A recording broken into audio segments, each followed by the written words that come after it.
I'm going to take my first quarter exam at music. Okay. In music. Okay, first. What is the title of the folk song we have learned for this quarter? Manangbiday. Okay, can you sing it to us? Manangbiday, ilukat mo man, kabenta na ikalumbaban, kakita to'y kinayawan, ay matay ko no dinagasyan.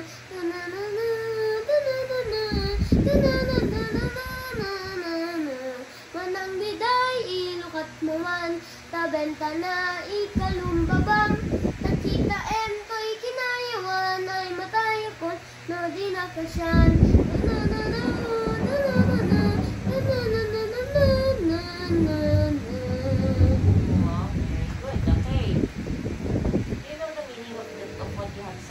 Yes, a boy is parang nangliligaw sa isang babae.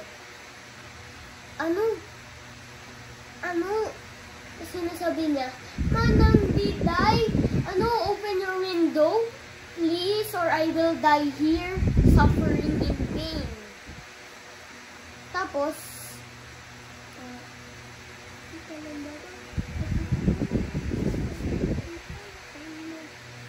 yun po, I will suffer in pain.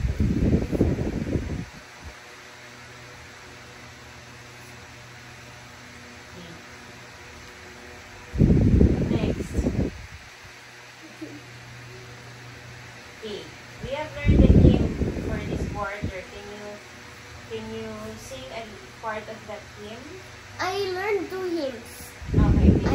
I must tell Jesus and stand up for Jesus. Okay. You sing just one. You choose one. Stand up for Okay. Jesus. Okay, Stand up for Jesus, ye soldiers of the cross. Lift his royal banner, it must not suffer loss. From victory unto victory, his army shall lead. And till every foe is vanquished, and Christ the Lord indeed. We also learned about the author or the composer of that song. Can you please share to us what you remember about the composer of the song, or what you know about him? The song was based on Ephesians 4 verse 18. Meron isa pangalan, George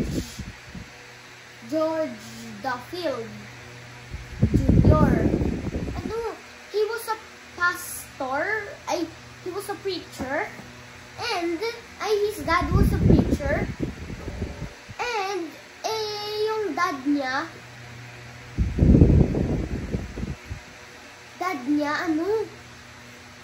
pinalis sa church, kaya siya lang yung naging preacher, and he made yung dati niyang church ng dad niya, pumunta siya doon, he became a preacher, he was teaching about slavery.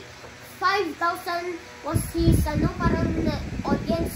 Lagi lang siya nagpe-preach ng slavery. Kaya, pinalis siya. Pero 1,000 lang yung na-save. Kaya yun, nag-build na lang siya sa church malayo po doon. And he became a pastor. He was born on Philadelphia, and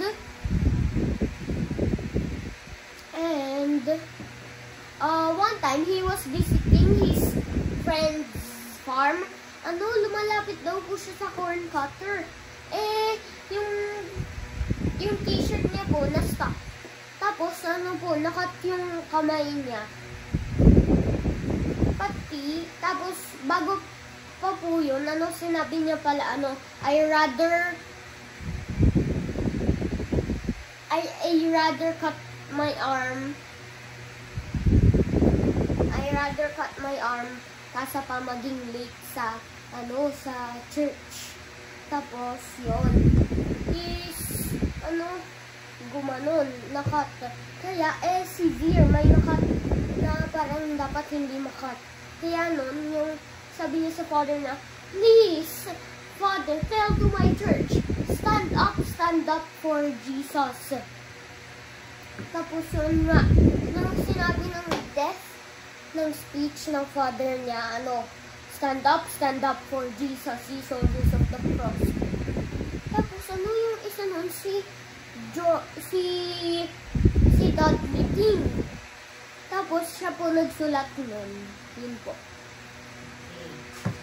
Now, let's proceed to your piano lessons, okay? Okay, can you show us the notes of the piano? First, show us the notes in the piano. The ABCD. Yeah. Where should we start? C, D, E, F, G, A, B, C. Okay, so that's one octave, right? What is an octave?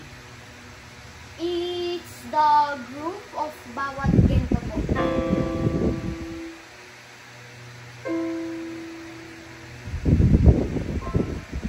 Okay, thank you. Now, can you play to us, okay, the one that you have learned or being practiced in your piano lesson?